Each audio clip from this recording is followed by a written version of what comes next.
آج لوگ پریشان ہوتے ہیں، یار روزی کا مسئلہ ہے، رزق کا مسئلہ ہے، بڑی تنگی ہے، پیسے نہیں ہے۔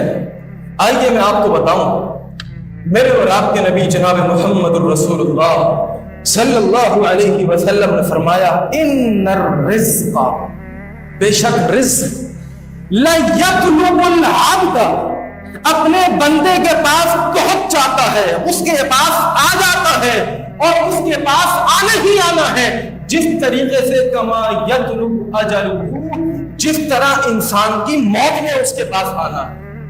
اب اس حدیث کا لوگ غلط مفہوم سمجھتے ہیں کہ جی ہم نے تو حدیث میں پڑھا تھا کہ میرا رزق مجھے ملے گا جس طرح میرے پاس میری موت میں آنا ہے، تو اب تو مجھے کام کاج کی ضرورت ہی نہیں ہے، میں تو گھر میں بیٹھ جاؤں، موبائل استعمال کروں، دنیا جہاں کی فیس بک کے اوپر، انسٹاگرام کے اوپر، ٹک ٹاک پر مختلف قسم کی ویڈیوز دیکھتا رہوں، تو جس طرح میری موت نے مجھ پر آنا ہے میرے رزق نے بھی آنا ہے میرے پاس۔ غلط مفہوم سمجھ گئے، غلط مطلب لے لیا اس حدیث کا۔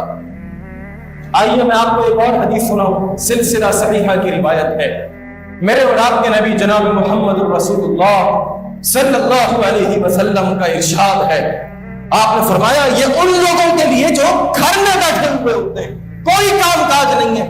ہاں جی کیا کرتے ہیں آپ؟ کوئی کام تو کچھ نہیں ہے بھائی، پھر کیا کرتے ہیں؟ گھر میں بیٹھتے ہیں۔ گھر میں کیا کرتے ہیں؟ بس گھر میں گھر والوں کے ساتھ جو وہ کرتے ہیں۔ یہ بھی کوئی زندگی ہے، یہ بھی کوئی لائف ہے کہ انسان کچھ نہ کرتا ہو۔ مرد کی مردانگی اس کے اندر ہے کہ وہ صبح ہونے کے بعد گھر میں نہ بیٹھے، مرد کی مردانگی اس کے اندر ہے کہ وہ گھر سے نکل کر اپنے معاش کی فکر کرے۔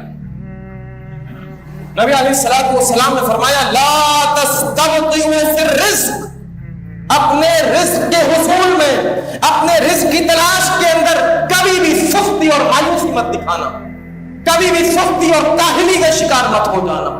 بیٹھے ہوئے تو بیٹھے ہوئے ہیں، لیٹے ہوئے تو لیٹے ہوئے ہیں، سو رہے تو سو رہے تو سو رہے۔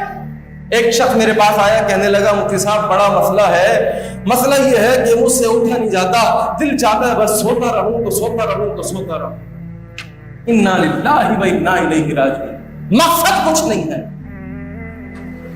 لائف کے اندر کوئی ویژن نہیں بنایا، کیا کرنا ہے، کیا مقاصد ہے، کیا فریم ورک ہے، کس طریقے سے اپنے آپ کو آگے لے کر کے جانا ہے، اپنے خاندان کو آگے لے کر کے جانا ہے۔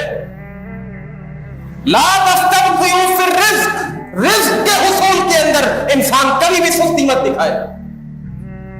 ہاں یار موبائل بھرا ہوا ہے، بہت سارے لوگ رابطہ کرتے ہیں، لیکن بس یار جب ٹائم ہوتا ہے جواب دے دیتا ہوں۔ لوگ کہہ رہے ہیں مال پہنچاؤ، مال چاہیے، ہاں ہاں دے دوں گا بھائی۔